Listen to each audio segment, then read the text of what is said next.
Installés il y a une vingtaine d'années, les pylônes d'éclairage du stade Jules Georges à Recourt sont un peu à l'image du club.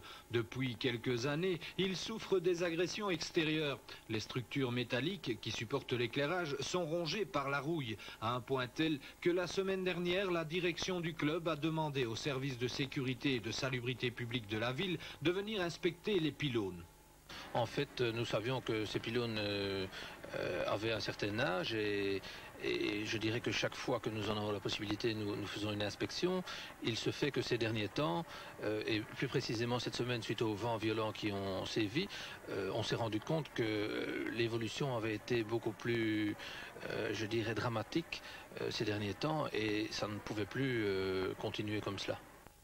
Sur avis des services communaux, la direction du club demandait à l'Union belge la remise de la rencontre contre Ekeren ce dimanche. Elle contactait également un organisme agréé pour une inspection approfondie de l'infrastructure. Ce matin, un ingénieur de la société agréée CIB Contrôle des industries belges inspectait les pylônes un à un. En début d'après-midi, le verdict tombait. Il serait dangereux de continuer à disputer des rencontres à recours.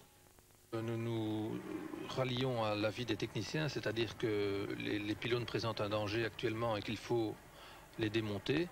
Nous allons donc mettre tout en œuvre pour les démonter le plus rapidement possible et pour ne pas mettre en danger les supporters. En clair, plus question pour l'instant de jouer à domicile. En prenant cette décision, la direction anticipe l'arrêté que va prendre le bourgmestre interdisant toute manifestation à recours tant que les pylônes ne seront pas démontés. Reste que cela pourrait poser un problème pour la suite du championnat. Mardi prochain, le Royal Club liégeois devait rencontrer Malines à recours.